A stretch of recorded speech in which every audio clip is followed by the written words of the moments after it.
Welcome back. So let's get to the dailies, where we get to look at the papers, what they're saying early hours of the morning. Guardian is where we get things started up from. The big headline on the Guardian, as expected after yesterday's Tinubu Labour clash on economy, as NLC, TUC push workers' demands. Tinubu Labour clash on economy as NLC, TUC push workers' demands. Page 6 of the Guardian newspaper is where you see and get to read exactly what this headline is really talking about. They are demanding for wage review because if you look at when they were paid $30,000, it's almost the same thing in dollar terms right now. Now that it has been increased by over 100% to 70,000. Some are even paying 77, some are paying 75, and all of that. But because of the floating of the naira and the policies of government, you know, the naira has really lost its value to a very large extent. So they initially had started from 600 and something thousand, they went to 250, and finally they got to 70. Perhaps this time they'll be pushing for more as far as this is concerned. Just before we leave the Guardian, just beneath that is the FG probing student loan disbursement as NEL Fund welcomes scrutiny. The ICPC has made some investigation, found out that based on account receivables and disbursement, there are discrepancies. And so the ICPC is investigating. We're going to have that conversation sometime next week, but that's a good read as well. You can go to page 3 of the Guardian newspaper to get to read what's inside that story. Well, for Blueprint newspaper this morning, it chooses to a different path with the headline. But of course, the May Day celebration is also captured beneath. But let's take a look at the headline first. Customs intercepts 912 billion naira contrabands, high-tech drones, medicals. Of course, we've seen the DG of the Customs Service raising the alarm about the increasing rate of smuggling of these contraband goods, high-tech drones, medicals.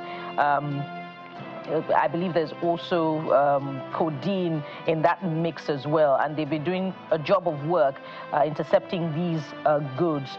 But then again, we must also speak to the challenges of personnel and, of course, ungoverned spaces, porous borders need the work of the Customs Service and other sister security agents as they, continue this. The purpose may be defeated if those issues are not addressed. But take a look at the one at the bottom of the picture on the front page, which is, a recap of May Day celebrations from yesterday. NLC to FG at May Day, review policy reforms, amend laws on civic engagement. There were concerns, raised yesterday about the lack of safety in the civic space, both online and offline, and that's an ongoing conversation. That's it for the Blueprint newspaper this morning. All right, let's turn our attention to the Vanguard newspaper.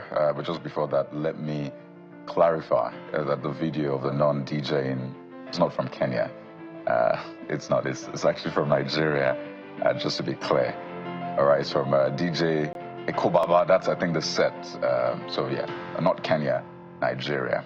But the Vanguard newspaper has this as a big story. May Day, of course, hunger, unemployment, insecurity, real. That's coming from President Tinubu on May Day. Oh, so what next is a question, right? Let's see if they explain us to this. Promises to address challenges, strengthen labor protections. Labor calls for an end to bloodletting, state tyranny, poverty, wages. Hands government 20-point demand. Now, what are those demands? Well, inside pages of the Vanguard newspaper, but I'll tell you, they're seeking justice, pro-people, economic reform, democratic accountability, and the rest. And there's also a statement from Atiku Abubakar saying FG must recognize workers as key partners. So the May Day commemoration, or celebrations as the case may be, still dominates the front pages with, well, some of those demands still being made. How well will they be met by state, federal? We wait to find out. But maybe on a lighter note, let me show you what Mr. and Mrs. has to say today. So the Vanguard has a cartoon section at the bottom right of the front page called Mr. and Mrs. And you see Mr. Telling Mrs. that I went there to buy touchscreen laptop. I had to call the attention of one of the sales girl. And Mrs. looks at Mr. and says, not by touching her, it's touch screen, not touch skin. So it's important to reiterate this for men. Respect your boundaries. That's it with the Vanguard newspaper this morning.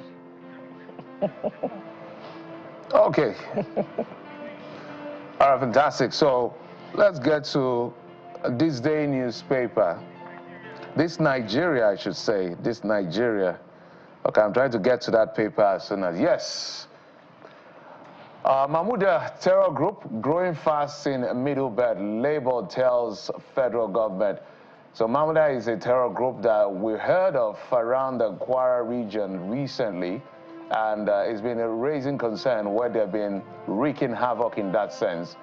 So we understand that their growth in that sense is causing concern, which should, because we're not done with Boko Haram, we're not done with ISWAP, we're not done with Lakrawa, now adding another terrorist group.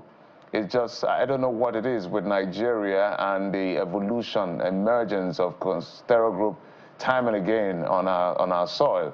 So this is a call to government by Labour to ensure that we don't get into more crisis, one of which can be food crisis, because the Middle Belt is a major part of our food belt, especially places like Benue, where it's called the food basket of the nation. So we hope the government takes this, so you can get to the inner pages of this Nigerian newspaper to find out exactly details of that story. Okay, we will take a quick break now. When we come back, we'll get to the very first conversation for the day. We're going to be joined by a legal practitioner who at some point had caused a stir at the Supreme Court because of his attire. But hey, he's here to talk about everything, literally, and anything as a lawmaker, as a legal practitioner. Join us in just a moment. We'll be right back.